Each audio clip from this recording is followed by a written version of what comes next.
Hi guys, कैसे आप सब लोग। आई होप बहुत अच्छे हो गए। मैं भी बहुत अच्छा हूँ। अपन आ चुके हैं अपने अगले लेक्चर के ऊपर डिसीजन मेकिंग चैप्टर में। ये चैप्टर ऑलमोस्ट कंप्लीट हो चुका है अपना।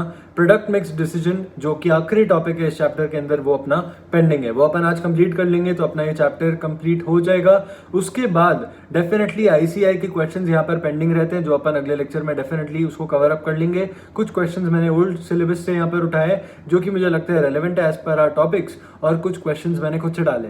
वो सारे क्वेश्चंस को अपन कंप्लीट करेंगे यहाँ पर, और अपना प्रैक्टिकल क्वेश्चंस का भी अच्छे से हो जाएगा।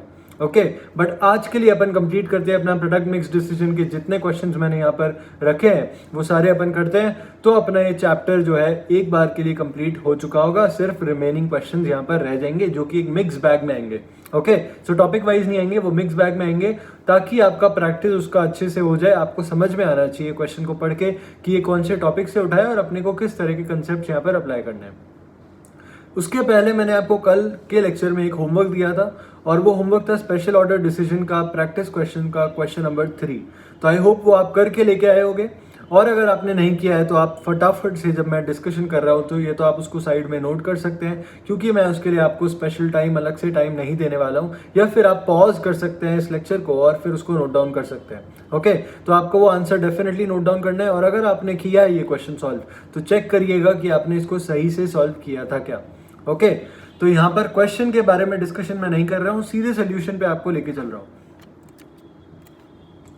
तो आप देख सकते हो मैंने क्वेश्चन के सारे फैक्ट्स यहाँ पर मेंशन कर रखे हैं। अपने को स्पेशल ऑर्डर जो मिला है उसका रेलेवेंट कॉस्ट निकालना है और बताना है कि अपने को ये ऑर्डर एक्सेप्ट करना चाहिए था या नहीं करना चाहिए था।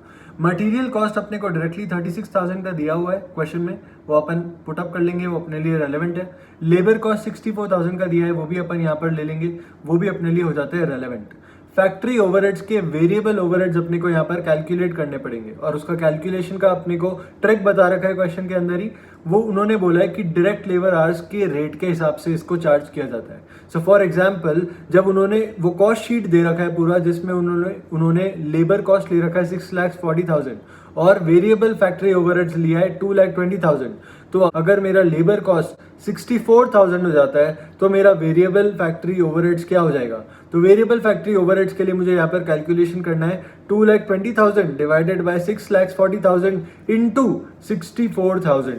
ओके, तो मेरा यहाँ पर वेरिएबल फैक्ट्री ओवरहेड्स आ जाता है, वो आया 22,000। फैक्ट्री ओवरहेड्स जो फिक्स्ड ओवरहेड्स वाला पार्ट है वो अपने लिए होता है इररेलेवेंट, क्योंकि उसको अपोर्शन किया गया है, राइट। एडमिनिस्ट्रेटिव ओवरहेड्स भी अपोर्शन होके आते हैं, तो वो भी अपने लिए हो जाता है इररेलेवेंट। सेल्स कमीशन यहाँ पर अपने लिए इररेलेवेंट इसलिए हो जाता है क्योंकि ये स्पेशल ऑर्डर है। स्पेशल ऑर्डर में अपने बीच का जो कमीशन रहता है वो तो गायब हो गया। अपने को ये डायरेक्टली ऑर्डर रिसीव हुआ है, उसको डायरेक्टली अपने को ये सप्लाई करना है, तो बीच में कमीशन का स्कोप है ही नहीं, राइट। तो इसलिए वो हो जाता है अपने लिए not applicable rather than irrelevant. Fixed selling overheads भी अपने लिए होते हैं अपोर्शन, और वो भी हो जाते हैं इररेलेवेंट। तो इसके अकॉर्डिंगली अपना टोटल रेलेवेंट कॉस्ट यहाँ पर आना चाहिए 1,22,000 का। सेल्स रेवेन्यू 1,50,000 का है, अगर अपन 1,50,000 में मान जाते हैं तो अपना सेल्स रेवेन्यू होता है 1,50,000 का। तो प्रॉफिट रहेगा 28,000, जिसको मैं अगर बाय रेवेन्यू करके प्रॉफिट परसेंटेज निकालूं तो ये आता है 18.67%। Okay, which is way more than 11.11%। Okay, 11.11% मैंने क्यों बोला, क्योंकि अपने को बोला है प्रॉफिट का मार्कअप रहेगा टोटल रेलेवेंट कॉस्ट का 1/9, राइट। यानी कि 1/9 क्या होता है 11.11%। तो अपना यहाँ पर डेफिनेटली जो प्रॉफिट है वो तो ज़्यादा ही आया ना, तो अपने को ये ऑर्डर एक्सेप्ट कर लेना चाहिए। ओके, सो इसका आप एक बार स्क्रीनशॉट ले लीजिए और उसको नोट कर लीजिएगा, मैच कर लीजिएगा आपके सोल्यूशन के साथ में, और अगर आपने इसको सॉल्व नहीं किया था तो इसको आप कॉपी कर लीजिएगा अपनी नोटबुक में।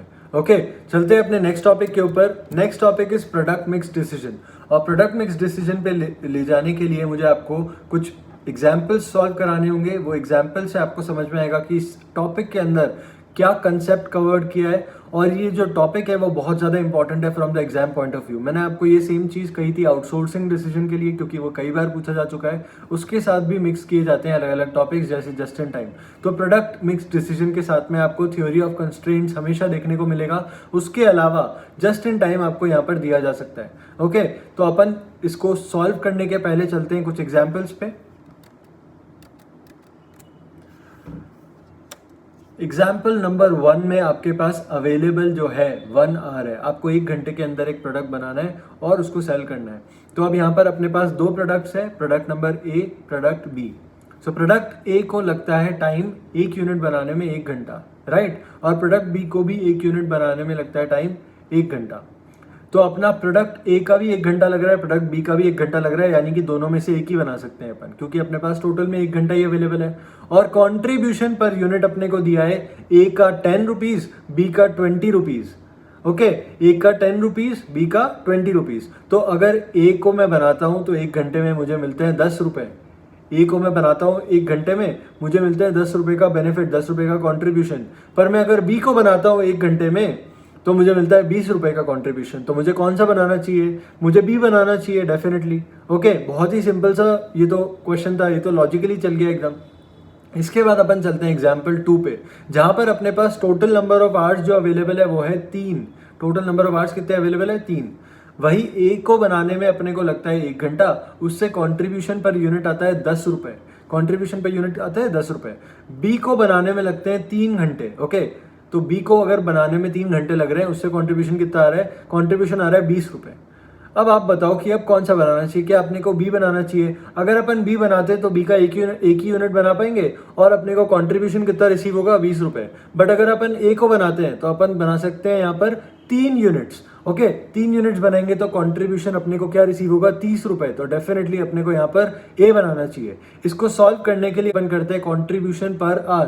कॉन्ट्रीब्यूशन पर आर का कैलकुलेशन कैसे होता है? जो आपका कॉन्ट्रीब्यूशन पर यूनिट है वो ले लिया और टाइम टेकन फॉर 1 यूनिट वो भी ले लिया। अब आपको क्या करना है? Contribution per unit upon time taken for 1 unit. ये जब आप कर लोगे तो आपका आ जाएगा कॉन्ट्रीब्यूशन पर आर। ओके, तो अपना ए के केस में आता है 10 डिवाइडेड बाय 1 या 10 रुपीज, बट बी के केस में आता है 20 डिवाइडेड बाय 3, ये होता है आपका 6.67, राइट। तो आप यहाँ पर सिलेक्ट करोगे कि हम ए को बनाएंगे 3 घंटे में, बी को नहीं बनाएंगे। ऑलराइट, अब इसी के अंदर अपन एक एडिशनल पॉइंट लेके चलते हैं। एडिशनल पॉइंट यहाँ पर मैं आपके साथ कवर करता हूँ। एग्जाम्पल 3 है जहाँ पर अपने पास अवेलेबल है 5 घंटे। 5 घंटे ही अवेलेबल है अपने पास, ठीक है। ए को बनाने में 1 घंटा लग रहा है, कॉन्ट्रीब्यूशन पर यूनिट है 10 रुपए का। बी को बनाने में 3 घंटे लगते हैं और कॉन्ट्रीब्यूशन पर यूनिट है 20 रुपए का। कॉन्ट्रीब्यूशन पर आर भी अपन ने निकाल लिया अपने फॉर्मूले को यूज करते हुए। फॉर्मूले को यूज करते हुए अपना कॉन्ट्रीब्यूशन पर आर आया 10 divided by 1 is equals to 10 rupees. 20 divided by 3 आया बी का is equals to 6.67। Okay, but अपने को यहाँ पर दी है डिमांड, ए की 2 यूनिट की ही डिमांड है और बी की भी 2 यूनिट की ही डिमांड है। तो क्या अपन अब सिर्फ ए को बनाएंगे? नहीं, अपन ए और बी दोनों को मिक्स करके बनाना पड़ेगा। तो ए को बना लेंगे पहले, ए के 2 यूनिट्स बना लेते क्योंकि उसमें कॉन्ट्रीब्यूशन ज्यादा है। ओके, सो ए के 2 यूनिट्स बनाए, 2 यूनिट्स बनाने में अपने 2 घंटे तो चले गए, बचे हैं सिर्फ 3 घंटे। 3 घंटे के हिसाब से अगर अपन बी के यूनिट्स देखेंगे तो अपने को पता चलता है अपन बी के 1 यूनिट ही बना सकते हैं, राइट। सो बी का 1 यूनिट ही बनाएंगे और उससे अपने को कॉन्ट्रीब्यूशन 20 रुपए मिल जाएगा। 1 यूनिट अपन यहाँ पर रहने देंगे। ओके, उस डिमांड को अपन सेटिस्फाई नहीं कर सकते क्योंकि अपने पास अवेलेबिलिटी नहीं है टाइम की। 5 घंटे में अपने को ऑप्टिमम प्रोडक्शन करना है कि अपने को सबसे ज्यादा कॉन्ट्रीब्यूशन रिसीव हो। ओके, तो उसके लिए अपन ने ए के 2 यूनिट्स बना लिए क्योंकि उसमें कॉन्ट्रीब्यूशन पर आर सबसे ज्यादा है। उसके बाद बी के अपन ने 1 यूनिट बना लिया according to the remaining time, तो अपना यहाँ पर कॉन्ट्रीब्यूशन उसका भी आ जाता है। ओके, सो इस तरह से आपको डिसीजन लेना पड़ेगा कैलकुलेशन करते हुए इस टॉपिक के अंदर।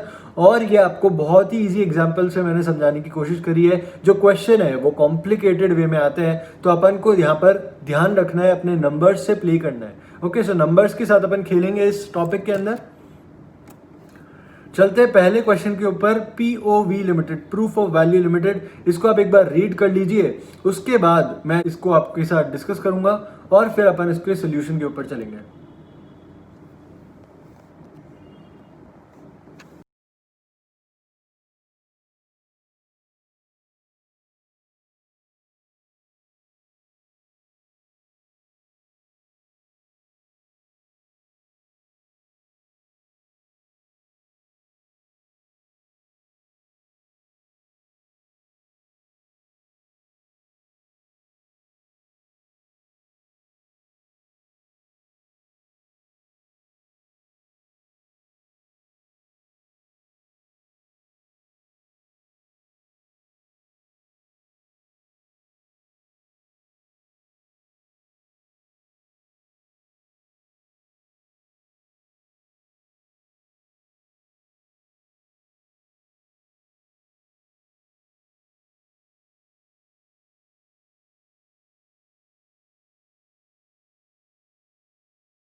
पढ़ लिया होगा आपने क्वेश्चन। क्वेश्चन को एक बार डिस्कस कर लेते हैं। Proof of value limited 3 products manufacture करता है, एक्स, वाई और जेड। ओके, और ये तीनों को बनाने के लिए सेम मशीन यूज की जाती है। बजटेड प्रॉफिट और लॉस स्टेटमेंट इन्होंने यहाँ पर तीनों प्रोडक्ट्स का अपने को दिया हुआ है, उसके अंदर सारा डेटा मेंशन्ड है। यहाँ पर अपने लिए नोट करने वाली बात यह है कि अपने रेलेवेंट कॉस्ट क्या है, यानी कि अपने वेरिएबल कॉस्ट क्या है इस एग्जाम्पल में, और उसके बाद एनुअल सेल्स डिमांड कितनी है, मशीन आवर्स पर यूनिट कितना है। वो देखने के बाद अपन चलते हैं अपने नेक्स्ट पॉइंट पर, जहां पर अपने को बोला है कि टोटल कैपेसिटी जो अवेलेबल है, यानी कि टोटल नंबर ऑफ आवर्स अपने पास सिर्फ 2,96,500 आवर्स अवेलेबल है। तो अपने को अकॉर्डिंगली मैन्युफैक्चर करना होगा प्रोडक्ट्स को। पहले में अपने को पूछा है what is the short fall in available machine hours. Second में बोला है कंट्रीब्यूशन पर मशीन आवर कितना है प्रोडक्ट एक्स का, और थर्ड में बोला है इसके ऑप्टिमम प्रोडक्शन के लिए अपने को कितना कितना प्रोडक्शन करना चाहिए हर प्रोडक्ट का। ओके, चलते हैं इसके सोल्यूशन पे।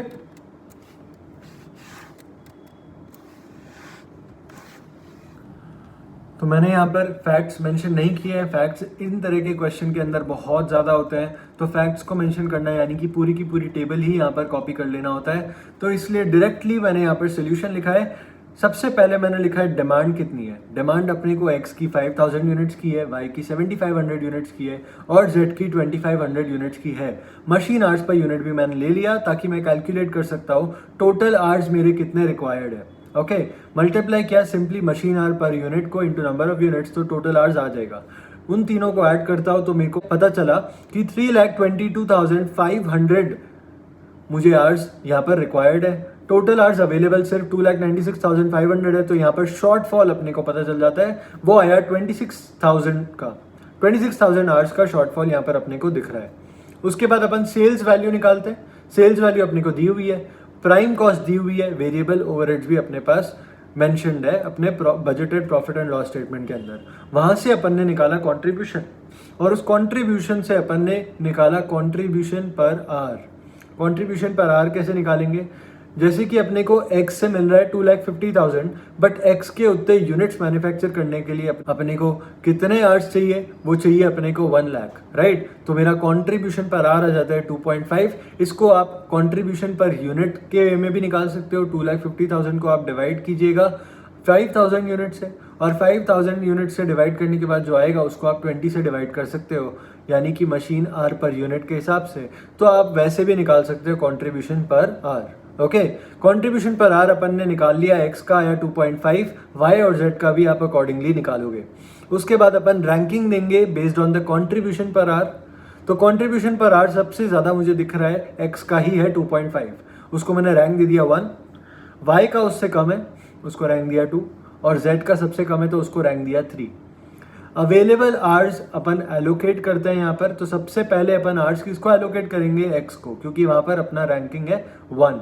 तो एक्स को जितने आवर्स का रिक्वायरमेंट है उतना अपन दे देंगे। सबसे पहले 1 लाख आवर्स का रिक्वायरमेंट था, 1 लाख आवर्स का अपन ने उसको एलोकेशन दे दिया। अब वाई के पास जाते हैं। वाई को रिक्वायरमेंट है 1,57,500 की। क्या अपने पास उतना अवेलेबल है, अपने पास उतना अवेलेबल है, तो उतने आवर्स अपन उसको दे देंगे। अब जो बचे हुए आवर्स रहेंगे वो अपन देंगे जेड को। ओके, तो accordingly upon number of units कितने प्रोड्यूस कर सकते हैं हम, तो एक्स को पूरा टाइम लिया, यानी कि पूरे जितने यूनिट्स की डिमांड है उतने प्रोड्यूस कर रहे हैं। वाई को भी पूरा टाइम लिया, जितने यूनिट्स की डिमांड है उतना पूरा प्रोड्यूस कर रहे हैं। बट जेड को जितना टाइम दिया है उसके अकॉर्डिंगली अपने को कैलकुलेट करना होगा कि कितने यूनिट्स का अपन ने प्रोडक्शन किया है। सो यहाँ पर जेड को अपन ने एलोकेट किया है आवर्स को 39,000 आवर्स। उसमें से अपन 26 आवर्स में एक यूनिट बना सकते हैं। तो कितने यूनिट्स अपन बना सकते हैं 39,000 आवर्स में, that is nothing but equals to 39,000 divided by 26, और ये आपका आता है 1,500 यूनिट्स। सो 1,500 यूनिट्स आपके यहाँ पर जेड के आते हैं जिसका आप प्रोडक्शन करते हो। सिंपली आपने नंबर ऑफ यूनिट्स भी निकाल लिए, शॉर्टेज भी निकाल ली, और एक्स का कंट्रीब्यूशन पर आवर जो पूछा था वो भी निकाल लिया। सो यहाँ पर आप देख सकते हो कुछ भी नहीं किया है, सिंपली नंबर का यहाँ पर गेम है। आपको लॉजिकली चलते रहना है और नंबर्स को यूज करते हुए इसका कैलकुलेशन आपको करना है। ओके, तो इसको आप एक बार नोट कर लीजिए। उसके बाद अपन चलेंगे अपने नेक्स्ट क्वेश्चन पर।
सो देंगे आपने नोट कर लिया होगा।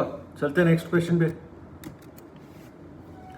Question number 2, wonderful woodworks limited. इसको आप एक बार रीड कीजिए, फिर अपन चलेंगे इसको डिस्कस करने पे।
सो देंगे आपने इसको रीड कर लिया होगा।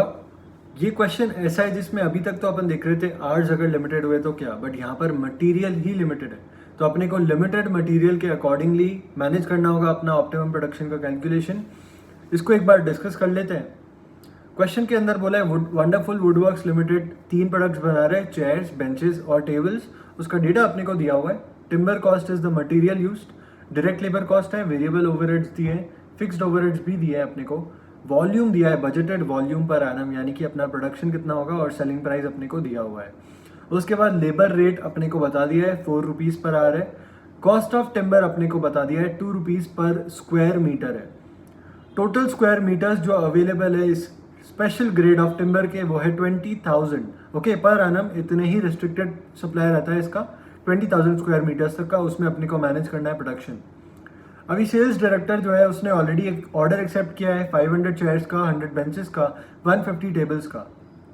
अब यहाँ पर अगर इसको सप्लाई नहीं करते हैं तो एक पेनल्टी पे करनी पड़ेगी 2,000 रुपीज़ की। अपन पेनल्टी को पे नहीं करना चाहते, और पेनल्टी को पे नहीं करने के 2 रीज़न है। एक तो अपने को पैसा यहाँ पर देना पड़ेगा, सेकेंडली अपना रेपुटेशन भी खराब होता है। तो अपने को ये जो मिनिमम ऑर्डर क्वांटिटी है यानी कि 500 चेयर्स, 100 बेंचेस और 150 टेबल्स, ये तो अपने को बनाने ही हैं। उसके अलावा अपने को एलोकेट करना पड़ेगा टाइम।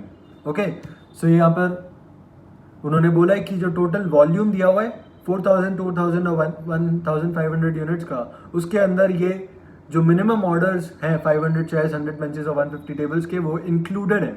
ओके, अपने को ऑप्टिमम प्रोडक्शन प्लान निकालना है और नेट प्रॉफिट निकालना है। उसके बाद पूछा है calculate the maximum prices that may be paid per square metre in order to obtain extra supplies of special timber. तो वो कैलकुलेशन कर लेते हैं अपन। तो चलते हैं अपने सोल्यूशन के ऊपर। सबसे पहले मुझे यहाँ पर फ्लो सेटअप करना है। फ्लो में मुझे सबसे पहले निकालना होगा कि मेरा टिम्बर का रिक्वायरमेंट कितना है, फिर अवेलेबल कितना रहेगा वो अपने को दिया हुआ है, शॉर्टेज उससे मुझे पता चल जाएगा। उसके बाद मैं यूज़ करूँगा कंट्रीब्यूशन पर स्क्वायर मीटर को। अभी तक अपन कंट्रीब्यूशन पर आर यूज़ कर रहे थे क्योंकि आर्स की अवेलेबिलिटी कम होती थी। अभी मुझे मटेरियल की अवेलेबिलिटी कम दी हुई है, तो मैं कंट्रीब्यूशन पर स्क्वायर मीटर निकालूंगा, उसको यूज़ करूँगा to find out the allocation. Okay, but उसके पहले मुझे रैंकिंग निकालनी होगी प्रोडक्ट वाइज, और फिर मैं एलोकेट करूँगा मेरे स्क्वायर मीटर्स को, यानी कि यहाँ पर जो मटीरियल है वो है टिम्बर, तो टिम्बर को एलोकेट करूँगा accordingly. Okay, to find out the optimum production mix. Timber मुझे कितना रिक्वायर्ड है वो कैलकुलेट करने के लिए अपने को दिया हुआ है, अगर एक चेयर बनाना होगा तो अपने को 5 रुपये का टिम्बर लगाना है और 1 स्क्वायर मीटर की रेट अपने को 2 रुपये दी है, तो 5 डिवाइडेड बाई 2 करेंगे तो आता है 2.5। ये 2.5 is the square meters which is required to produce one chair. एक चेयर को मैन्युफैक्चर करने के लिए मुझे 2.5 स्क्वायर मीटर्स का टिम्बर का रिक्वायरमेंट है। बेंच का भी मैं सिमिलर वे में कैलकुलेट कर लूँगा, वो आता है 7.5 स्क्वायर मीटर्स और टेबल का 5 स्क्वायर मीटर्स आता है। फिर अपने पास ये भी दिया हुआ है कि टोटल वॉल्यूम कितना है जितना अपने को प्रोड्यूस करना पड़ेगा। तो अपने को पूरी डिमांड पता है which is 4000 for chairs, 2000 for benches and 1500 for tables, right. तो टोटल टिम्बर कितना रिक्वायर्ड है वो अपन यहाँ पर कैलकुलेट कर सकते हैं by simply multiplying timber required in square meters per unit into the number of units. तो अपना यहाँ पर चेयर्स के लिए ही आता है टोटल टिम्बर का रिक्वायरमेंट 10,000 स्क्वायर मीटर्स का, बेंच का 15,000 का आता है और टेबल का 7,500 का आता है, जिसका मैं अगर टोटल लगाता हूँ तो मुझे 32,500 मिलता है। बट अपने पास अवेलेबल तो सिर्फ 20,000 ही है, तो अपने को अब एलोकेशन करना पड़ेगा। एलोकेशन करने के लिए अपने को पहले यूज़ करना चाहिए कंट्रीब्यूशन पर स्क्वायर मीटर। तो मैं कंट्रीब्यूशन पर यूनिट निकाल लेता हूँ।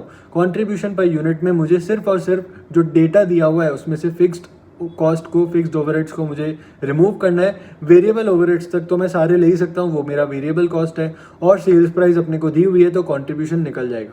कंट्रीब्यूशन पर यूनिट से कंट्रीब्यूशन पर स्क्वायर मीटर पे जाने के लिए मुझे कंट्रीब्यूशन पर यूनिट को डिवाइड करना होगा with number of square meters of material required to produce one unit, right. तो यहाँ पर 8 डिवाइडेड बाय 2.5 करूँगा तो आता है 3.2। फिर सिमिलर वे में मैं 17.5 डिवाइडेड बाय 7.5 करूँगा तो आता है 2.33। टेबल के लिए भी अकॉर्डिंगली कैलकुलेट कर लूँगा। तो मेरा रैंकिंग जो आया है वो अब आया चेयर के लिए 1, टेबल के लिए भी आया है 1 और बेंच के लिए आया है 2। ओके, चेयर और टेबल का सेम इसलिए क्योंकि उनका कॉन्ट्रीब्यूशन पर स्क्वायर मीटर है सेम।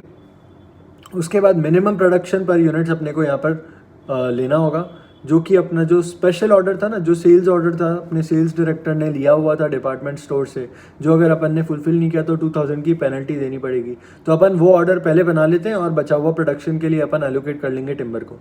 तो 500 यूनिट्स के चेयर बनाने पड़ेंगे मुझे, 100 बेंचेस बनानी है और 150 टेबल्स बनानी है। अकॉर्डिंगली मैं उसमें टिम्बर कितना यूज़ करूँगा वो मैं कैलकुलेट कर सकता हूँ बहुत ही आसानी से, क्योंकि मेरे पास पर यूनिट टिम्बर कितना रिक्वायर्ड है वो अपने पास अवेलेबल है, कैलकुलेटेड है। तो मेरा टोटल टिम्बर जितना यूज़ हो गया वो पता चल गया। रिमेनिंग कितना रहा वो कैलकुलेट कर लूँगा। अवेलेबल 20,000 था, यूज़ कर लिया 2,750। तो अब मेरे पास अवेलेबल जो है रिमेनिंग वो है 17,250। अब मुझे करना पड़ेगा इसको एलोकेट।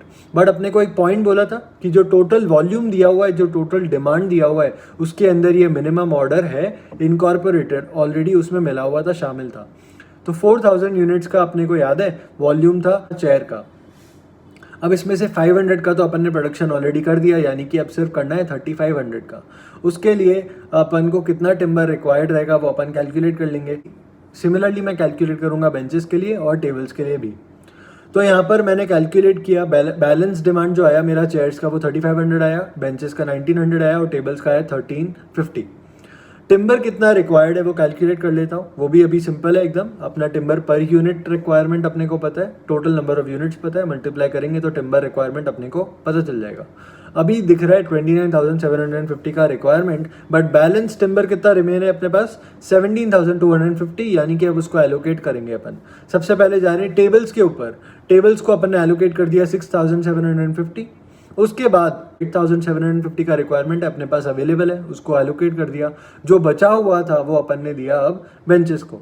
ओके, उसके बाद अपन यहाँ से कैलकुलेट करेंगे कि कितना प्रोडक्शन अपन कर सकते हैं, okay, based on the allocation of timber. तो अपन ने टेबल्स को एलोकेट किया है 6,750 स्क्वायर मीटर्स ऑफ टिम्बर। उससे मैं कितना बना सकता हूँ नंबर ऑफ यूनिट्स में, तो वो कैलकुलेट कर लूँगा। तो आपको याद है अपने पास पर यूनिट स्क्वायर मीटर्स में कितना रिक्वायर्ड है टिम्बर, उसका कैलकुलेशन है। ओके, तो अपना आई थिंक जो टेबल्स का था वो था अपना 5, यानी कि 5 स्क्वायर मीटर्स ऑफ टिम्बर मुझे चाहिए एक यूनिट बनाने के लिए। और पूरा मेरे पास नंबर ऑफ स्क्वायर मीटर्स, यानी कि पूरे टिम्बर की अवेलेबिलिटी कितनी है टेबल्स को एलोकेटेड 6,750। 6,750 को डिवाइड करता हूँ 5 से तो मेरे नंबर ऑफ यूनिट्स आ जाएंगे 1,350 मैं यहाँ पर प्रोड्यूस कर सकता हूँ। अकॉर्डिंगली चेयर्स के भी मैं पूरे 3,500 प्रोड्यूस कर सकता हूँ और मैं बेंचेस का कैलकुलेट करता हूँ तो 233 प्रोड्यूस कर सकता हूँ। ओके, टोटल प्रोडक्शन अब मेरा आता है, ये जो बैलेंस प्रोडक्शन है प्लस आर मिनिमम प्रोडक्शन, वो आया टोटल प्रोडक्शन। तो 4000 की चेयर्स बना ली अपन ने पूरी, 1500 की अपन ने पूरी टेबल्स भी बना ली, बट बेंचेस अपन ने बनाई 333। इसको मैंने सिंपली अब मल्टीप्लाई किया कॉन्ट्रीब्यूशन पर यूनिट से, मेरा टोटल कॉन्ट्रीब्यूशन कितना अर्न हुआ है वो आ गया, उसको टोटल किया, उसमें से फिक्स्ड कॉस्ट को माइनस किया, वो आ जाता है net profit. But fixed cost के लिए भी यहाँ पर अपने को एक कैलकुलेशन करनी पड़ेगी। तो आपको पहले क्वेश्चन पे लेके चलता हूँ। फिक्स्ड कॉस्ट में आप देख रहे हो अपने को कॉस्ट दी हुई है पर यूनिट, तो चेयर के पर यूनिट कॉस्ट अपने को दी है 4.5, बेंच पे 11.25 और टेबल पे 9। ये डेफिनेटली इन्होंने टोटल वॉल्यूम के हिसाब से दे रखी है, यानी कि 4000, 2000 और 1500। इस बजटेड वॉल्यूम पर एनएम के हिसाब से अगर इन्होंने पर यूनिट कैलकुलेट किया है फिक्स्ड ओवरहेड्स को 4.5, 11.25 एंड 9 रुपीज़ से, तो मैं सिंपली अगर इनसे मल्टीप्लाई करते जाऊंगा और टोटल निकाल लूंगा तो मेरा टोटल फिक्स्ड कॉस्ट आ जाएगा। तो मुझे क्या करना होगा अब मुझे मल्टीप्लाई करना है 4000 इंटू 4.50, 2000 इंटू 11.25 एंड 1500 इंटू 9, इन तीनों का ऐड करना है और वहाँ से आता है अपने को 54,000। ओके, यहाँ पर नोट दे रखा है मैंने, नोट के अंदर वही कैलकुलेट किया हुआ है, 54,000 आता है फिक्स्ड कॉस्ट। इसको मैंने माइनस किया मेरे कंट्रीब्यूशन से, तो मेरे को निकल के आ गया नेट प्रॉफिट। ओके, तो ये अपना एक कैलकुलेशन हो गया, पार्ट ए का कैलकुलेशन अपन कर चुके हैं। पार्ट बी में अपने को पूछा है कि अगर अपने को और टिम्बर खरीदना है तो अपन मैक्सिमम प्राइस कितना रेडी रहेंगे पे करने के लिए। तो अपन 2 रुपीज़ तो ऑलरेडी उस पर पे कर ही रहे हैं, जो अभी नॉर्मल रेट है वो 2 रुपीज़ पर स्क्वायर मीटर का है। उसके बाद मुझे अब चाहिए सिर्फ और सिर्फ बेंचेस बनाने के लिए टिम्बर, क्योंकि मेरा चेयर और टेबल का तो पूरा डिमांड फुलफिल हो चुका है। बेंच बनाने के लिए मैं, आप देख रहे हो, पर स्क्वायर मीटर का मेरा कॉन्ट्रीब्यूशन निकल के आता है 2.33, यानी कि 2.33 का मुझे अभी भी फायदा हो रहा है। सो 2.33 को मैं अगर ऐड करूँ 2 रुपीज़ में तो आता है 4.33, यानी कि मैं अब 4.33 अपना मैक्सिमम रेट दे सकता हूँ एक्सेस टिम्बर खरीदने के लिए। ओके, सो ये अपना आंसर हो जाता है। अगर मुझे और टिम्बर खरीदना होगा तो मैं 2 रुपीज़ जो नॉर्मली पे करता हूँ वो तो है ही, प्लस मैं उससे ज़्यादा से ज़्यादा अब 2.33 और पे कर सकता हूँ, क्योंकि मेरा वो कंट्रीब्यूशन निकल के आता है। तो यहाँ पर अब मेरा प्रॉफिट कुछ बचेगा ही नहीं। ऑलराइट, तो इस तरह से अपन ने कैलकुलेट कर लिया। तो मैक्सिमम रेट जो पे करूँगा वो है 2 + 2.33। ओके, सो 4.33 आ जाता है। तो अपने ये दोनों आंसर्स जो थे, इसका पार्ट ए और पार्ट बी, वो दोनों ही सॉल्व हो गए। इस आंसर को आप एक बार नोट कर लीजिए, फिर अपन चलते हैं अपने नेक्स्ट क्वेश्चन के ऊपर।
सो देखा आपने नोट कर लिया होगा। चलते अपने नेक्स्ट क्वेश्चन पे।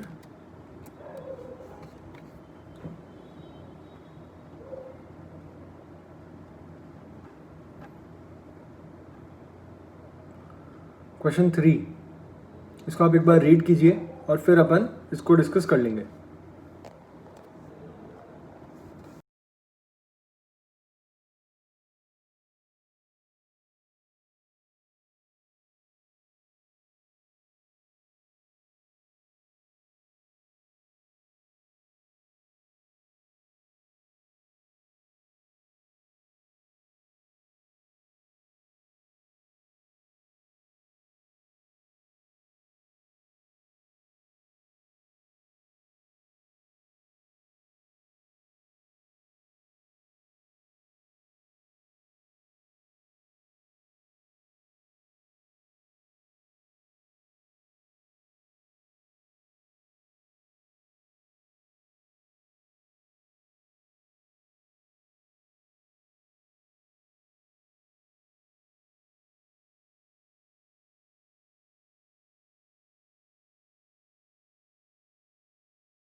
तो पढ़ लिया होगा आपने क्वेश्चन को।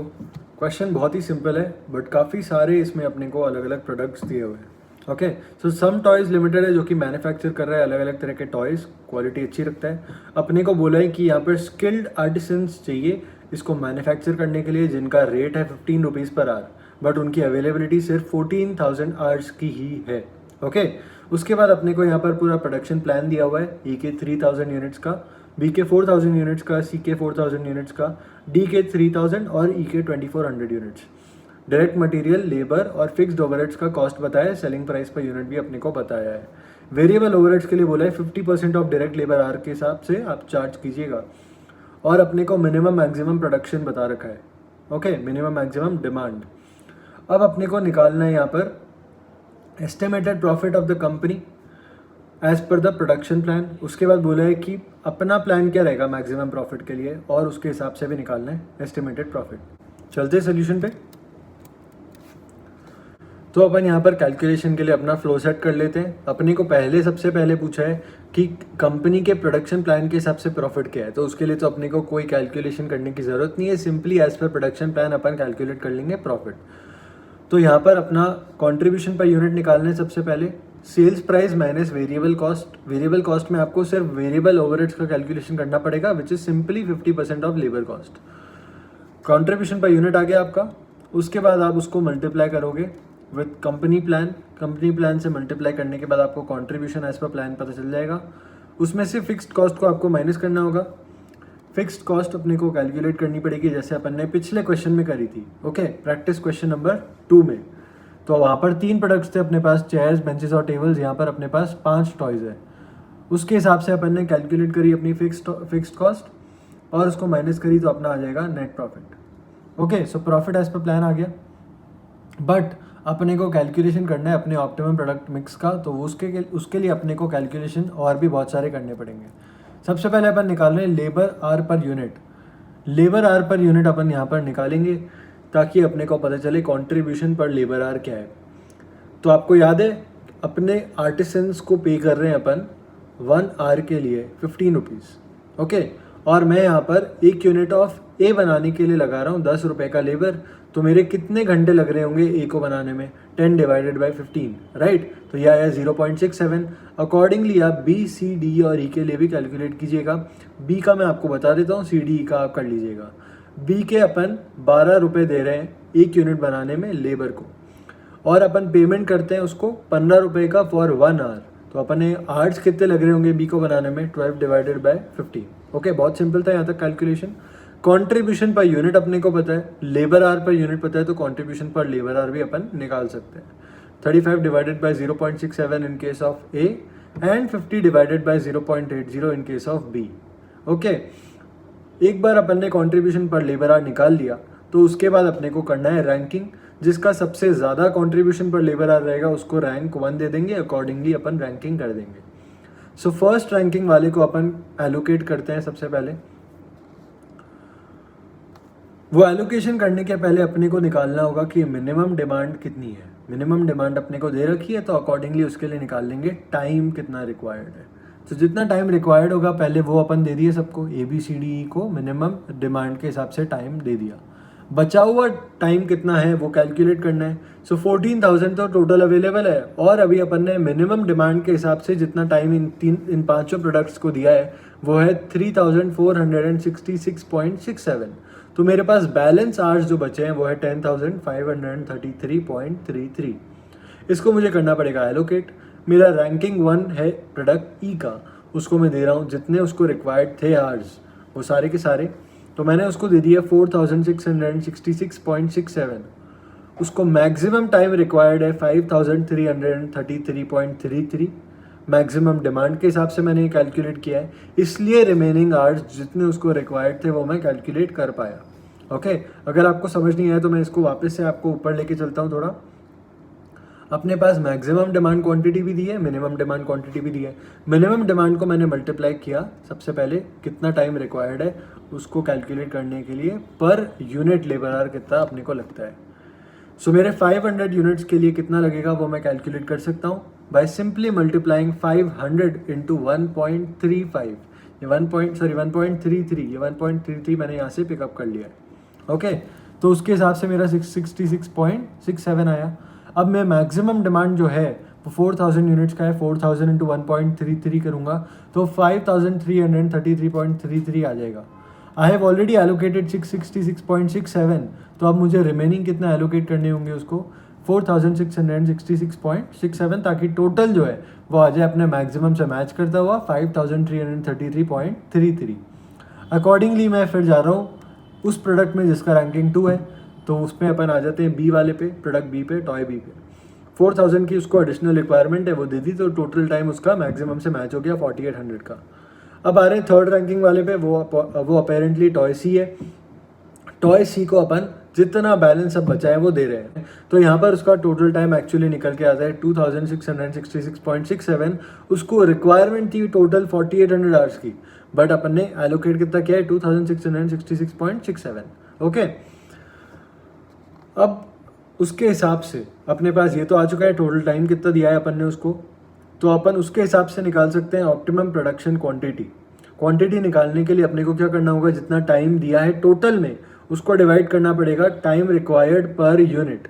तो इन केस ऑफ ए 666.67 मैंने टोटल टाइम दिया है, उसको डिवाइड किया 0.67 से, तो मेरा 1,000 यूनिट्स आता है optimum production quantity of toy A. Accordingly B के लिए भी करूंगा, सी के लिए भी कर दूंगा और डी और ई के लिए भी कर दूंगा। इसको मल्टीप्लाई किया मैंने कंट्रीब्यूशन पर यूनिट से, कंट्रीब्यूशन पर यूनिट से। अब अपन यूनिट्स पे आ चुके हैं, इसको सिंपली मल्टीप्लाई करेंगे कंट्रीब्यूशन पर यूनिट से, तो अपना आ जाएगा contribution as per optimum production. Total निकाला, उसमें से फिक्स्ड कॉस्ट को माइनस किया, तो अपना प्रॉफिट एज पर प्लान यहाँ पर आ जाता है। ओके, सो बहुत सिंपल कैलकुलेशन था, एक फ्लो बन जाना चाहिए। और जो अपने प्रोडक्ट मिक्स के क्वेश्चन है उसमें अपने को फ्लो याद रखना है। सबसे पहले अपने को टोटल रिक्वायरमेंट क्या है वो देखना पड़ेगा, फिर शॉर्टेज निकालनी पड़ेगी, उसके बाद अपन रैंकिंग करेंगे। रैंकिंग करने के लिए अपने को कंट्रीब्यूशन पर आर या फिर कंट्रीब्यूशन पर मटेरियल केजी भी हो सकता है और स्क्वायर मीटर भी हो सकता है या फिर कुछ और भी हो सकता है। ओके, तो उसके हिसाब से अपन ने ये निकाला contribution in terms of shortage material या फिर शॉर्टेज आवर्स, और उसके बाद अपन ने रैंकिंग कर दी। रैंकिंग करने के बाद अपने को सिर्फ एलोकेट करना है जो अवेलेबल आवर्स है, जो अवेलेबल मटेरियल है वो अपने को अब एलोकेट करना पड़ेगा एज पर आर रैंकिंग, तो अपना ऑप्टिमम प्रोडक्शन क्वांटिटी अपने को पता चल जाएगा।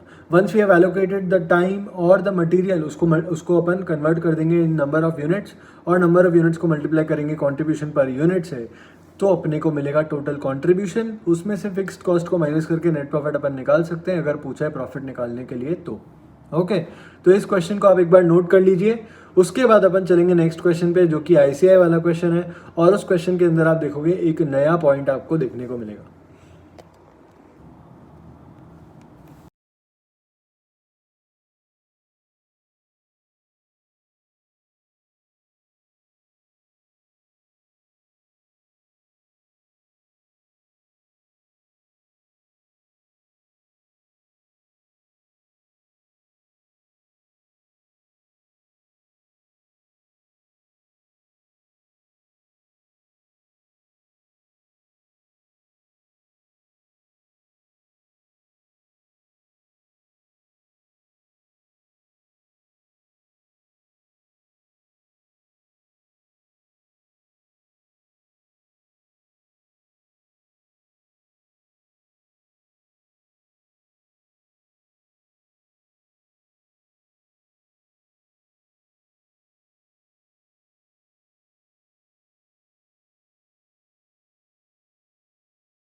सो देखा आपने लिख लिया होगा ये क्वेश्चन को।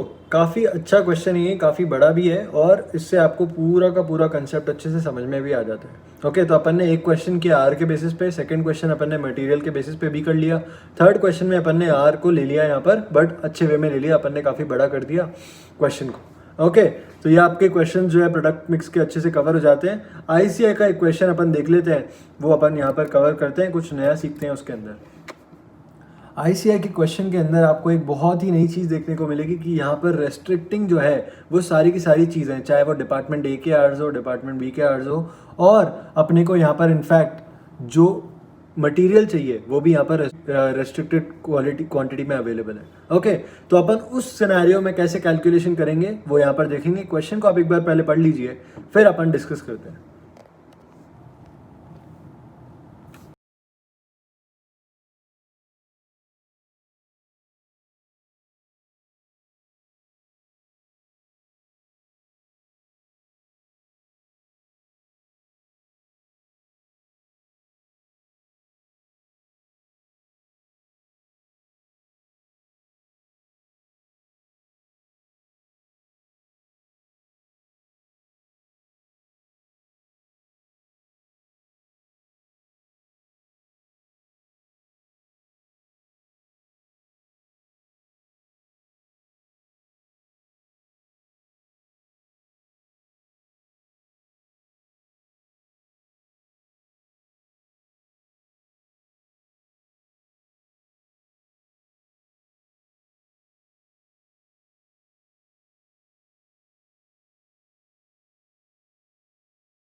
क्वेश्चन को पढ़ लिया होगा आपने।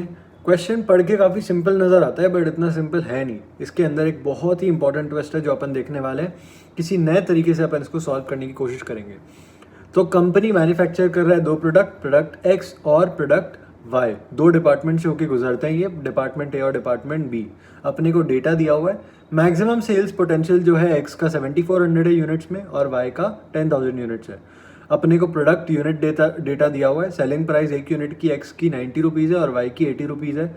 मशीन आवर्स पर यूनिट अपने को दिया है, 0.50 आवर्स रिक्वायर्ड है मशीन के प्रोडक्ट एक्स के लिए डिपार्टमेंट ए के। रेट है 40 rupees per hour. Product Y में 0.30 आवर्स। फिर डिपार्टमेंट बी के रेट है 60 रुपीज़ पर आवर का। प्रोडक्ट एक्स के लिए 0.40 आवर्स रिक्वायर्ड है और प्रोडक्ट वाई के लिए 0.45 आवर्स रिक्वायर्ड है।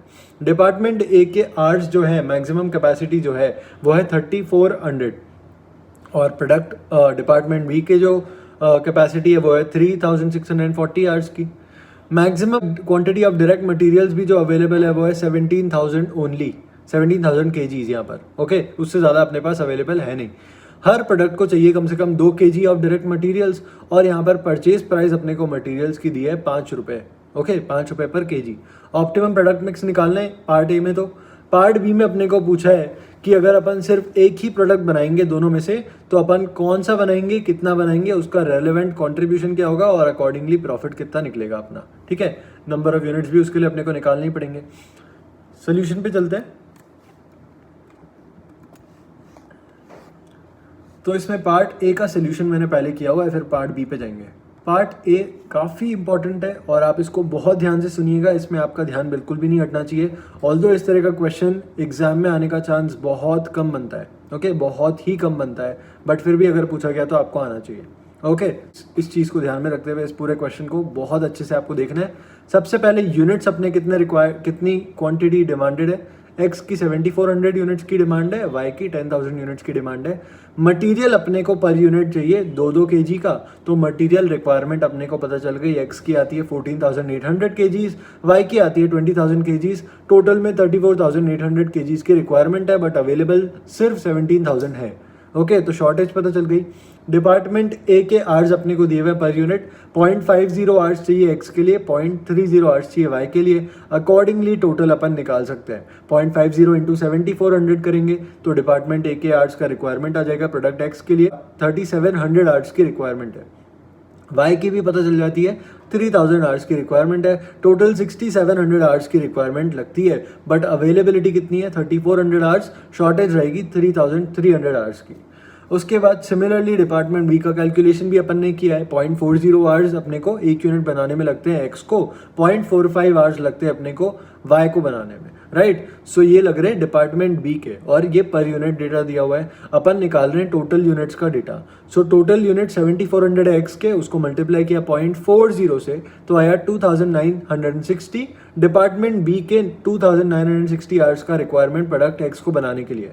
प्रोडक्ट वाई को बनाने के लिए क्या है, 0.45 इंटू 10,000 ये होता है 4500, टोटल 7460 आता है, बट अवेलेबिलिटी सिर्फ 3640 की है, इसलिए शॉर्टेज यहाँ पर रह जाता है 3820 का। तो आप देख रहे हो यहाँ पर तीनों का ही शॉर्टेज है, तो अपन कैसे करेंगे। उसके पहले अपन देख रहे हैं कि यहाँ पर कंट्रीब्यूशन अपना क्या आता है, रैंकिंग देख लेते हैं। सो सेल्स प्राइस अपने को दिया हुआ है, मटेरियल कॉस्ट अपने पास आ जाता है, 5 kgs रिक्वायरमेंट है यहाँ पर, सॉरी 2 kgs रिक्वायरमेंट है दोनों जगह पे, और 5 रुपीज़ पर kg का रेट है, तो 10-10 दोनों जगह पे आ जाता है। लेबर कॉस्ट भी अपन निकाल सकते हैं, अपने को रेट दिया हुआ है ना 40 per hour 60 per hour, okay. So 40 per hour department A का रेट है और 60 पर आवर डिपार्टमेंट बी का है, तो पर यूनिट अपन आराम से निकाल सकते हैं, ओके। वो अपन ने कर लिया यहाँ पर। फिर उसके बाद अपना निकलता है कंट्रीब्यूशन पर यूनिट। अब इसको अपन कंट्रीब्यूशन पर केजी में भी कन्वर्ट कर सकते हैं, contribution per are department A के लिए उसमें भी कन्वर्ट कर सकते हैं, और डिपार्टमेंट बी के लिए भी कन्वर्ट कर सकते हैं। तीनों में कन्वर्जन अपन ने किया और रैंकिंग करी, तो अपने को रैंकिंग पता चलता है कि अगर अपन सिर्फ मटेरियल के वे में कंपेयर करते हैं तो एक्स को मिलती है रैंक 1 और वाई को मिलती है रैंक 2। बट अगर अपन पर आर बेसिस पे बात करें डिपार्टमेंट ए के, तो एक्स को मिल रहा है रैंक 2 और वाई को मिल रहा है रैंक 1।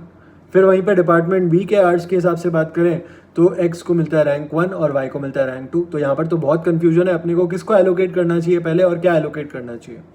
इसके लिए आप यूज़ करते हो लीनियर प्रोग्रामिंग। लीनियर प्रोग्रामिंग में आपको अलग अलग पहले बनानी होंगी इक्वेशंस, और उनको यूज़ करते हुए आपको प्लॉट करना होगा एक ग्राफ, जहाँ से आप पॉइंट्स ढूंढोगे जिनको आप फाइनली यहाँ पर यूज़ करोगे to find out your optimum product mix. Okay, कैसे वो भी मैं आपको बता देता हूँ। सबसे पहले अपने को मैक्सिमम कंट्रीब्यूशन कैलकुलेट करना है, राइट, तभी वो होगा ऑप्टिमम प्रोडक्ट मिक्स। अपना कंट्रीब्यूशन निकाल रखे हैं अपन ने 36 रुपीज़ पर यूनिट एक्स का और 31 रुपीज़ पर यूनिट वाई का, okay. So 36x plus 31y करूँगा तो मेरा कंट्रीब्यूशन सबसे ज़्यादा आएगा, okay, right. X product x की कितनी क्वांटिटी अपने को सेल करनी है वो भी अपने को पता नहीं है, तो अपन ने ले लिया उसको एक्स। प्रोडक्ट वाई की कितनी क्वांटिटी अपने को सेल करनी है वो पता नहीं है, तो वो भी अपन ने ले लिया y, okay. So 36x plus 31y is equals to z, ये अपना मैक्सिमम पे लेके जाना है अपने को। बट अपने पास जो रेस्ट्रिक्शंस है उसके हिसाब से अपन इक्वेशन प्लॉट करते हैं। तो मटेरियल की एलोकेशन जब अपन करते हैं तो उसकी रिस्ट्रिक्टिंग अपन यहाँ पर एक इक्वेशन बनाते हैं, और वो होता है अपना 2 into x plus 2 into y should be less than and equals to 17,000। X क्या नंबर ऑफ यूनिट्स, एक यूनिट पे अपने को 2 kg का रिक्वायरमेंट है, राइट।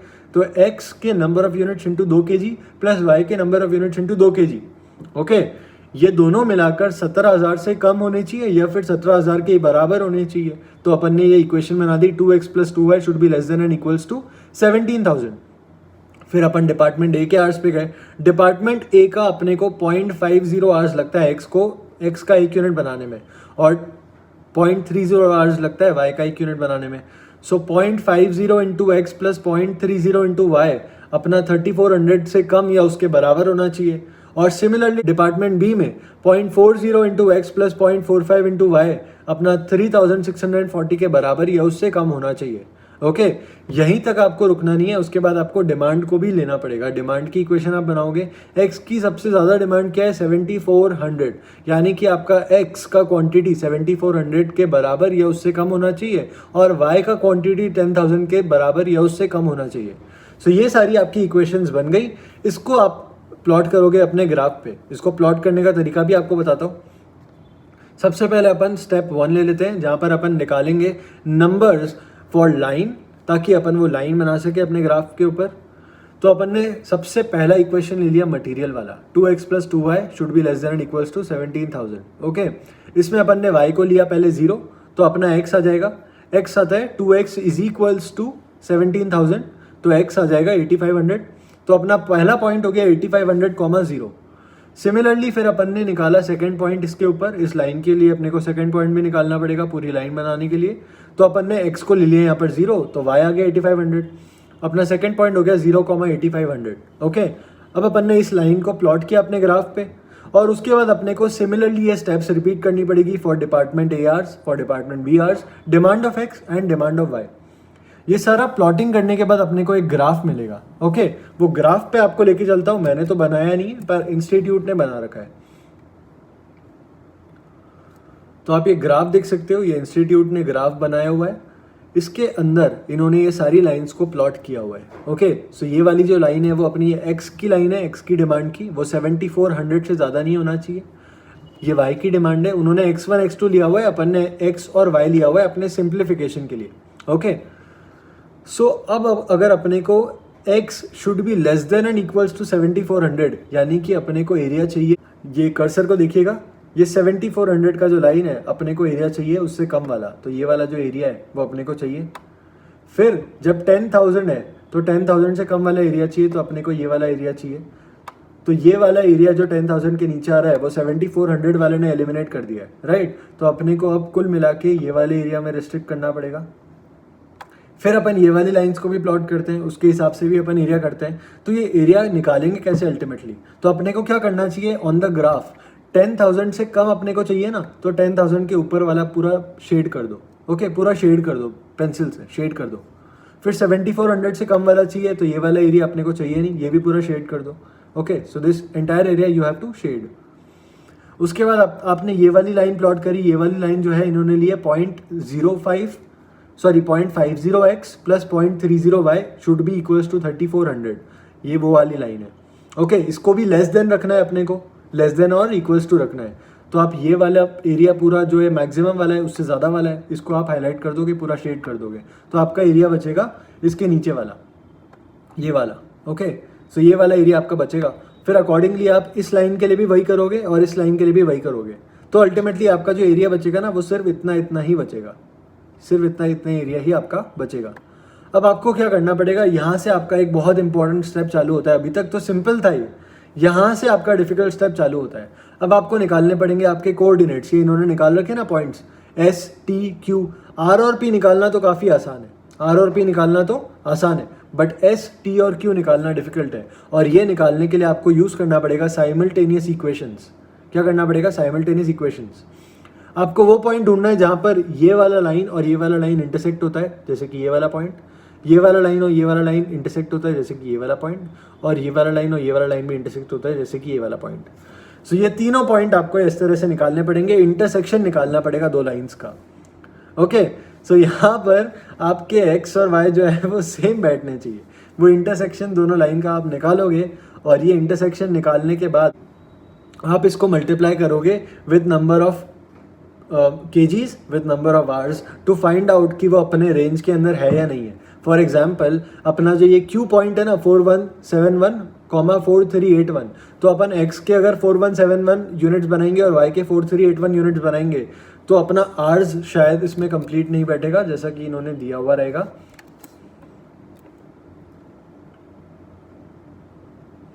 देखिए ये इन्होंने नोट दे रखा है, इनका केजीज नहीं बैठता है, आर्स तो इनका बैठ जाता है बट केजीज में ये लोग बाहर चले जाते हैं। तो ये बोल रहे हैं कि अगर 4171 और 4381 यूनिट्स अगर हम बनाते हैं एक्स और वाई के, तो अपने को रिक्वायरमेंट लगेगा यहाँ पर 17,104 केजी का, जो कि अपन अफोर्ड नहीं कर सकते, राइट। अपने पास 17,000 ही अवेलेबल है, 17,104 अपने पास अवेलेबल नहीं है, तो क्यू हो जाता है impossible. Okay, Q is not possible, ये कॉम्बिनेशन पॉसिबल नहीं है, तो इसको रैंकिंग ही नहीं अपन ने दिया। बाकी सारे पॉसिबल है, अकॉर्डिंगली उससे कैलकुलेट करेंगे अपन टोटल कंट्रीब्यूशन पर यूनिट तो अपने पास है ही, अपने इक्वेशन भी बनाया हुआ है अपन ने 36x प्लस 31y, उसमें अपने को ये सारे पॉइंट्स रखने होंगे, कंट्रीब्यूशन आएगा। इस कंट्रीब्यूशन, ये वाला जो कंट्रीब्यूशन है अपना सबसे ज़्यादा है, आप ये वाला मत देखिएगा, ये अपना नॉट पॉसिबल वाला कॉम्बिनेशन है, सो ये सबसे ज़्यादा है, रैंक आ जाता है 1। ओके, तो इस तरह से आपने निकाला आपका optimum product mix, x 4250 units और y 4250 यूनिट्स। अब साइमल्टेनियस इक्वेशंस कैसे करना है, इंटरसेक्शन कैसे निकालना है, उसके लिए अपने को जाना पड़ेगा वापस पुरानी क्लासेस में जहाँ पर अपन मैथ्स पढ़ा करते थे और अपन ने लीनियर प्रोग्रामिंग कभी सीखा था बचपन में। तो आपको मैं लेकर चलता हूँ वो क्लास पर। ओके, सबसे पहले आपको ये दो लाइन ले लेना है, ये वाला दो लाइन ले लेते हैं अपन, 2x plus 2y is equal to 17,000, और ये वाला जो लाइन है अपना दूसरा वाला 0.40 plus 0.45 is equal to 3640। Okay, इसमें आपको x को सेम बनाना है। x को सेम बनाने के लिए आप क्या करोगे, 0.40 प्लस 0.45 जो है ना, वो वाली लाइन को आप 0.4 को इस तरह से मल्टीप्लाई करो कि वो 2 के इक्वल हो जाए। तो उसके लिए अपन कैलकुलेशन करते हैं थोड़ा सा। 2 डिवाइडेड बाय 0.4 किया मैंने, आया 5। तो इसको मैं कर रहा हूँ 5 से मल्टीप्लाई। ओके, तो मेरा हो जाता है वो 2x प्लस 0.45 इंटू 5, ये हो जाता है 2.25। तो ये हो जाता है 2x plus 2.25y is equals to 18,200। Okay, अब ये 2x तो कॉमन आ गया, उसको अपन ने कर दिया 2x माइनस 2x कैंसिल हो गया।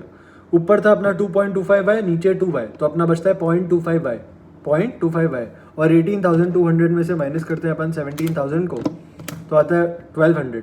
तो 1200 0.25y इज इक्वल्स टू 1200। तो 1200 को डिवाइड किया 0.25 से, y आया 4800, y आया 4800, ये देखो y आया 4800। ओके, ये 4800 आ गया y। अब इस लाइन में, किसी भी लाइन में, दोनों में से एक किसी भी लाइन में आप पुट कर दो y को।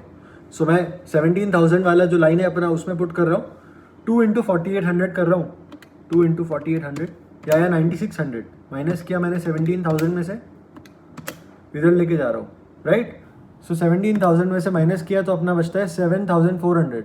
इसको मैंने किया डिवाइड 2 से, तो मेरा एक्स का क्वांटिटी आया 3700, ये आया 3700, राइट।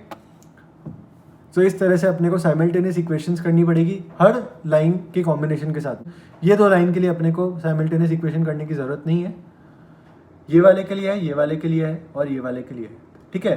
तो आप इन दोनों के बीच में भी करोगे, इन दोनों के बीच में भी करोगे, और इन दोनों के बीच में भी करोगे।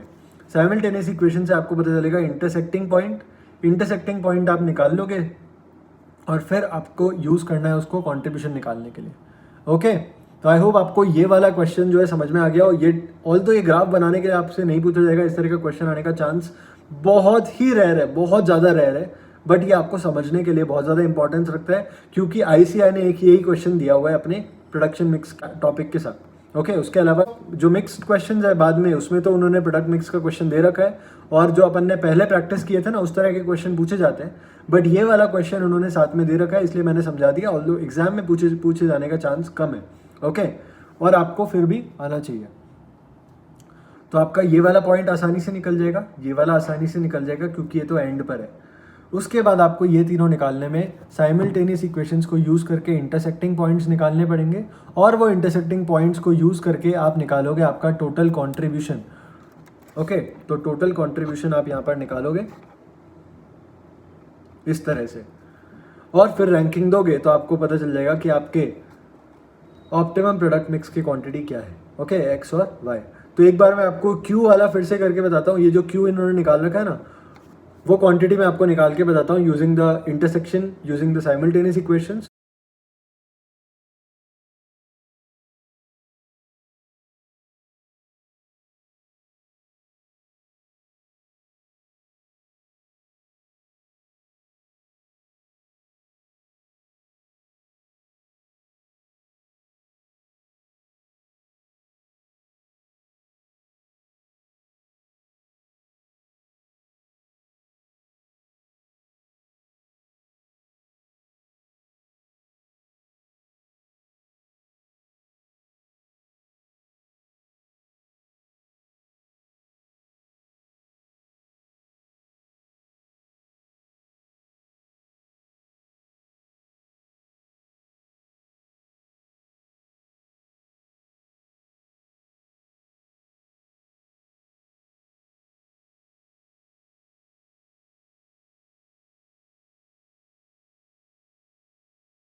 तो पार्ट ए ही आपका अभी तक चल रहा था। उसके बाद अपन चलते हैं पार्ट बी के ऊपर। पार्ट बी में उन्होंने बोला है दोनों में से एक ही बनाएंगे, राइट। दोनों में से एक ही बनाएंगे तो कौन सा बनाएंगे और कितना बनाएंगे, फिर अकॉर्डिंगली कंट्रीब्यूशन क्या रहेगा वो पूछा है। तो अपने को मैक्सिमम डिमांड एक्स की दी है 7400, वाई की दी है 10000। Maximum production as per department A का टाइम जो अवेलेबल है एक्स कर सकते हैं अपन 6800, ओके, और वाई का कर सकते हैं 11333। ये आया कैसे, राइट, ये कैलकुलेट करना तो बता दूं मैं आपको। तो आपके पास डिपार्टमेंट ए के आवर्स अवेलेबल है 0.5 per unit, total hours available है 3400। सिर्फ एक्स बनाता हूँ तो 3400 आवर्स में कितने एक्स बना सकता हूँ, अगर एक को 0.5 आवर्स में बनाता हूँ तो 6800। तो ऐसे कैलकुलेट किया, 3400 डिवाइडेड बाय 0.3, तो ये भी आ जाएगा आपका 11333। ओके, डिपार्टमेंट बी के लिए सिमिलर कैलकुलेशन करना पड़ेगा। विद डिपार्टमेंट बी के आवर्स जो अवेलेबल है उसको डिवाइड करोगे आप पर यूनिट आर रिक्वायरमेंट से। ओके, आपका आ जाएगा 9100 और 8089। उसके बाद आप मटेरियल के लिए भी सिमिलर टाइप का कैलकुलेशन करोगे। 17000 अपने पास केजीज में अवेलेबल है मटेरियल, हर में दो दो चाहिए होता है, राइट। एक्स के लिए एक्स बनाएंगे तो भी 2 kg चाहिए एक यूनिट में, वाई बनाएंगे तो भी 2 kg चाहिए एक यूनिट में, तो 8500 अपने को यहाँ पर दिखता है। तो एज पर डिपार्टमेंट ए के आवर्स, डिपार्टमेंट बी के आवर्स और मटेरियल के आवर्स, अगर सिर्फ एक्स बनाएंगे तो ये क्वान्टिटीज़ बना सकते हैं, वाई के ये क्वान्टिटीज़ बना सकते हैं, और उसके बाद मैक्सिमम डिमांड भी अपन यहाँ पर ले लेते हैं। तो अपन फीजिबल मैक्सिमम प्रोडक्शन अपन क्या कर सकते हैं अगर एक्स का करते हैं तो अपने 6800 कर सकते हैं, राइट। 6800 से ज़्यादा तो नहीं कर पाएंगे अपन, क्योंकि अपन 6800 से ज़्यादा में मटेरियल यूज़ कर सकते हैं, डिपार्टमेंट बी यूज़ कर सकते हैं, डिमांड भी है, पर डिपार्टमेंट ए अपने पास अवेलेबल नहीं रहेगा। फिर सिमिलरली डिपार्टमेंट बी में अपने 8089 बना सकते हैं, क्योंकि अपने पास मटेरियल उससे ज़्यादा अवेलेबल है, डिपार्टमेंट ए भी उससे ज़्यादा अवेलेबल है, डिमांड भी उससे ज़्यादा की है, बट डिपार्टमेंट भी उससे ज़्यादा अवेलेबल नहीं है। अकॉर्डिंगली उसको मल्टीप्लाई करते हैं कॉन्ट्रीब्यूशन पर यूनिट से, तो पता चल जाएगा मैक्सिमम कॉन्ट्रीब्यूशन किधर आ रहा है। तो अपन 8089 यूनिट्स ऑफ वाई बनाएंगे, ये अपना डिसीजन हो जाएगा। ओके, सो इस तरह से पार्ट बी तो बहुत सिंपल हो गया आपके लिए। पार्ट ए के अंदर जो इतना कॉम्प्लिकेटेड आपको लास्ट में जाकर लीनियर प्रोग्रामिंग को यूज़ करते हुए कैलकुलेशन करना पड़ता है, और उसके बाद भी इंटरसेक्शन निकालने के बाद भी जो आपके पॉइंट्स आते हैं उसको आपको चेक करना पड़ेगा कि वही डिपार्टमेंट ए के अंदर फिक्स हो रहा है नहीं हो रहा है, कहीं उससे ज़्यादा की रिक्वायरमेंट तो नहीं बैठ रही है। डिपार्टमेंट बी में भी आपको कैलकुलेट करना पड़ेगा, मटेरियल में भी कैलकुलेट करना पड़ेगा, और फिर आप डिसाइड कर पाओगे कि कौन सा पॉसिबल नहीं है, जैसे कि क्यों पॉसिबल नहीं था अपने लिए। बाकी में से आप फिर मल्टीप्लाई करोगे इनटू कंट्रीब्यूशन पर यूनिट, तो टोटल कंट्रीब्यूशन अपने पास निकल के आ जाएगा, राइट। यानी कि ये वाली इक्वेशन जो है ना मैक्सिमम कंट्रीब्यूशन वाली, उसमें आपको वो कोऑर्डिनेट्स को पुट करना पड़ेगा। आपके फाइनली मैक्सिमम कंट्रीब्यूशन जहाँ पर आ रहा होगा वो अपना हो जाएगा ऑप्टिमम प्रोडक्ट मिक्स। सो ये वाला आंसर भी आप एक बार कर लीजिए नोट। उसके बाद आपको बहुत अच्छे से ध्यान देना होगा यहाँ पर ये ग्राफ पर, और उसके बाद आपको रफ में कैलकुलेशन शो करना पड़ेगा अपने खुद को। ओके, खुद के लिए अभी आप जो आंसर लिख रहे हैं उसमें खुद को आप शो करो रफ में करके। आपको मेन आंसर जब लिखना है, अगर एग्जाम में आ जाता है क्वेश्चन, तो साइमल्टेनियस इक्वेशन करके आपको शो नहीं करना पड़ेगा, आप डायरेक्टली जंप कर सकते हो उस पर। ऑल्दो आप शो करते हो तो ज़्यादा बेटर रहेगा, बट आप नहीं करना चाहो, रफ में करना चाहो तो वो भी आपके लिए कर सकते हो। ओके, बट अभी आपको साइमल्टेनियस इक्वेशन से ये कैलकुलेशन निकाल के ये पॉइंट्स निकालने होंगे, कोऑर्डिनेट्स निकालने होंगे, फिर आपको उसको चेक करना होगा। चेक आप रफ में कर सकते हो, और उसके बाद टोटल कंट्रीब्यूशन आपको निकाल के और लिखना पड़ेगा अपना आंसर। ओके, तो मैं आपको टाइम दे देता हूँ इतना नोट करने के लिए।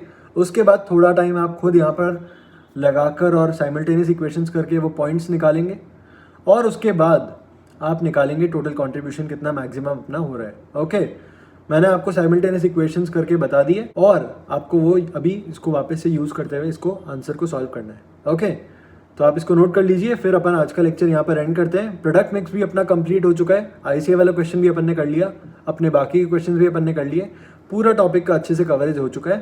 अब अपन नेक्स्ट लेक्चर के अंदर जो बचे हुए क्वेश्चन है, जो मिक्स बैग वाले क्वेश्चन है लास्ट के, वो अपन करेंगे, और वो हो जाने के बाद अपना डिसीजन मेकिंग पूरी तरह से कंप्लीट हो चुका होगा। Then we can finally move to our next chapter. Okay, so bye guys.